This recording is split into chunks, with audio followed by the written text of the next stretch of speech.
everyone, this is Fantasy-esque and welcome back to Season 3 of Royal Clan in ClanGen. When we left off, it was a deeply concerning moon, as injuries and illnesses spread throughout the clan. The Royal Grotto spent the early days of lethal fighting battles against a mangled leg, white cough, and the devastating kitten cough. It is now moon 175 in the second turn of the leaf fall. Let's see what happens next. Let's take a look at our main events, but I think we need to mentally prepare ourselves for the worst. Okay, Freezefur no longer has a white cough, which is good news. And then something shocking, Freezefur and Fiercetooth talked with their mates and happily announced that Freezefur and Fiercetooth are now mates. This is a unique situation that we've never seen before. I can't even say they both have a harem, because a harem means that one cat has multiple other partners, not that both cats have multiple partners. So I kind of feel as though this would be more of an open affair that they're having, rather than them actually being like officially mated and accepted by everyone. But I am just blown away at the audacity of like Freezefur. He is literally having an affair with, like an open affair, with the king's mate while being mated or while being matched with the king's daughter. Like, that just blows my mind. The amount of confidence you need to have for that. I mean, he is a confident cat, but still. Thankfully, Fiercetooth, she obviously can't have any more litters, so we are still focusing on the litter from Freezefur and Burn Lion. But I wonder what that's going to do to their dynamic now that, like, is Burn Lion going to back off knowing that Freezefur is having an affair with a mother now? I have no clue. Okay, Cinnamon Tail has gotten a running nose. Snapdragon has recovered from birthing her litter. Rumors reach your clan that one of our servant cats, Theo, has died. And then, guys, Kitten Cough has taken Mudkit's life. Exactly what I was afraid of. She did succumb to it in the end.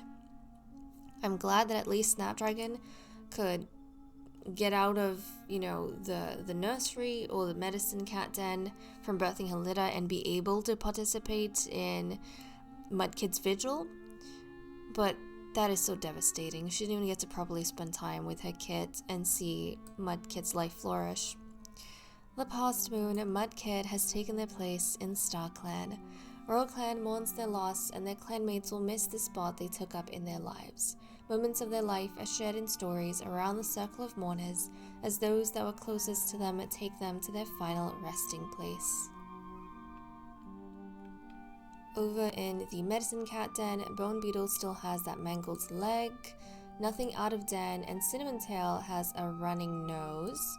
In terms of our log, Freezefur was given Tansy as treatment for white cough and then recovered from that. Snapdragon was given Moss as treatment for recovering from birth and recovered from that. Bone Beetle was given Goldenrod as treatment for mangled leg. Mudkit was given Tansy as treatment for kitten cough, and Freezefur assured everyone that they would heal sooner, but she didn't. It was false hope. Freezefur gathered elder leaves and mullein this moon. Onto the relationship events. I wonder if we'll get to see her final moments before she passed, so who she interacted with. I hope she wasn't trapped. I mean, she might have been in the medicine den, just unable to do anything. Flarefreckle didn't know that Bone Beetle was so talented. Flarefreckle notices that Burn Lion looks a little too entertained by Clanmate's unsettling story. I wonder if Bone Beetle is the one who is telling her sister all about that big dog. King Foxstar and Bone Beetle agree about something trivial. King Foxstar confesses to Hazelslip that he has feelings for Cinnamon Tail. I wonder if this is what gave Fiercetooth the confidence to, get a little bit more intimate with Freezefur, because Foxstar is starting to have a wandering gaze. I don't think Foxstar has a harem himself. I don't think so. But that's fascinating. King Foxstar sighs the mere mention of Scorch Hollow. Foxstar is starting to become, the king is starting to become very, his eye is starting to wander a bit too much, no? Ghost Feather was flattered by Mudkit's politeness this morning. Aww. We saw Ghostfeather spending a lot of time with his daughter in the last episode, and I love to see that he was still doing it in this moon. And Mudkip was being really polite to her father as well. So at least they had some time together, like she had one parent support. Ghostfeather, Snapdragon, and Freezefur had a nice talk while eating. Oh my goodness. Ghostfeather, Snapdragon, and Freezefur, I bet you Mudkip's parents were talking to the royal physician about the reality of her situation. Ghostfeather spends some time with Lotus Gaze, and they both end up understanding each other a little better. Freezefur thinks that King Foxstar looks nice today. Freezefur is able to work together with Bone Beetle, probably on her mangled leg. And then Freezefur and Fiercetooth decided to become mates, but I think this is more like them having an open affair. Cinnamon Tail saw Fiercetooth show off a skill he never knew she had. Cinnamon Tail, Freezefur, and Snapdragon took a sunbath and had a little small talk. Burnline yawns while Cinnamon Tail is trying to tell her something. Fiercetooth tells a story to Flurfreckle, and Flurfreckle suggests how to make it even better. Mudkip doesn't believe Fiercetooth when she explains that a rumor about her is false. Oh, Mudkip. Fiercetooth's laugh reminds Snapdragon of someone she misses. Bone Beetle gives Snapdragon a big piece of fresh kill. Lotus Gaze thinks Flurfreckle tells the best stories. Burnline takes Lotus Gaze aside while Lotus Gaze is in a debate. Hazel Slip smacks a spider off of Scorch Hollow. Scorch Hollow watches Mudkip wind up for a sneeze, but it never happens. Something embarrassing happens to Burnline on a patrol, but Scorch Hollow promises not to tell anyone. Hazel Slip sees a clanmate complimenting Burnline and feels a pang of envy. Bone Beetle and Cinnamon Tail giggle over something silly, and that is all we have. So, unfortunately, Mudkip, I mean, it is unfortunate, but I suppose Mudkip had a very calm day where she was doted on by everyone, but unfortunately I didn't see her interact with her mother, which is oh so sad. But I wonder if Snapdragon also kept some of her distance because she was already exhausted from trying to recover, and then once she recovered, maybe she felt as though it would be much more heartbreaking if she lingered any closer to Mudkip. So she kind of left that to Ghostfeather. Oh my goodness, it hurts so much to see the cat list without Mudkip, but my Mudkip? Where is she? Where is my Mudkip? Oh, Mudkip. She was only 3 moons old, guys. Our charming little piggy nest builder was only 3 moons old when she passed on. That makes me so sad. Have we had other kittens pass on? Is she the first kitten? I think she's the first kitten to pass on in Royal Clan.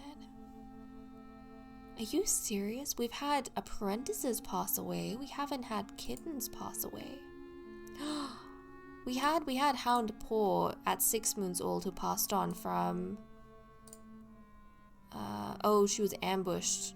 She was killed by rogues when she was ambushed during her patrol. But we haven't had a case of kitten cough in the Royal Grotto. So Mudkip would have been the first ever case of kitten cough. Wow, which means Flurfreckle probably would have been taking stories from other clans that she's heard of in, different parts of the world. Oh my goodness. Okay, let's see what everyone's doing for the day. King Foxstar is worrying about asking Freezefur for help for something minor, especially probably because things are a little bit awkward since, Foxstar's mate is now involved with Freezefur. So now there's a weird power dynamic between the two of them. Snapdragon left Mudkip's vigil early due to grief. Yeah, I thought so, guys. I thought it would be difficult for Snapdragon to be close to her only kit as her kit, who she had very late in life, as this kit was getting worse, and then to see her dead. Freezefur puffs out his chest, feeling secure with the space he takes up. Of course he does, he just snagged the flippin' king's mate. Cinnamon Tail spends time watching fish in the nearby river. Fiercetooth worries about the lack of prey Leaf Bear will bring. Scorch Hollow puffs out his chest, feeling secure with the space he takes up.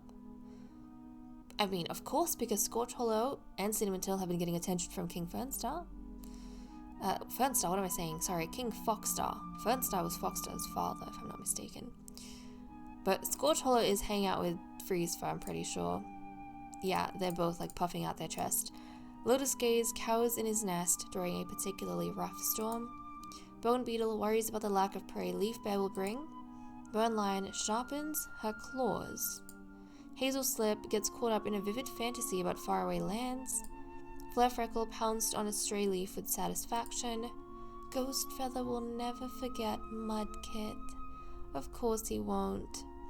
I mean, this was the kitten he had after, like, 3 mates. Snapdragon was his 3rd mate. He had it very, very late in life. And she only lived for 3 moons before she passed on. Ay, ay, ay.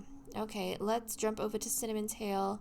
And let's have a matchmaking session between Freezefur. How is his relationship with Fiercetooth? Oh my goodness. Guys, Freezefur is having an open affair with Fiercetooth because he's in love with the king's mate. Oh my goodness. What about... Oh no. He and Burnline are not in love with each other. He's doing this, I suppose. You know, he does feel secure with Burnline. Of course he does. She's bloodthirsty. But he is taking part in this match and is making an effort in this match because that is what is required of him by the king and clan. However, after falling out of love with his first love, Cinnamon Tail, he's fallen in love with Fiercetooth. Oh, I hope that doesn't make things between these two harder. But okay. Trust, respect, comfort, platonic like, and romance has increased. Dislike has decreased. Wow, so after this matchmaking session, Burnline has fallen in love with Freezefur. This is wild. Freezefur's in love with her mother, but she's in love with him. Oh my goodness. Oh my goodness. Oh, Freezefur. I wonder if seeing Freezefur be in love with her mother has made Burnline realize that she wants his love and affection. Because I don't think she thought much of love before this point, but she's changing her perspective on a lot of things. And no doubt the open affair between Freezefur and Fiercetooth is impacting that. My goodness. Now let's dive into our patrols. We currently have 81.6 prey. We need 31, so we don't have to worry about food. Freezefur is good to go out and gather some herbs, so let's send him off. The thyme plants are running out of growing time. Freezefur better go harvest them before leaf fall is over. Proceed. It calms racing hearts and minds, bringing cats back from the shock of loss or injury. Yeah, I think we'll need that. Thyme is always both helpful and pleasant to have around, and Freezefur makes sure to organize the herb stores so that the scent wafts near his nest. Thyme was gathered, and then we're going to have a patrol of 6 and a patrol of 1.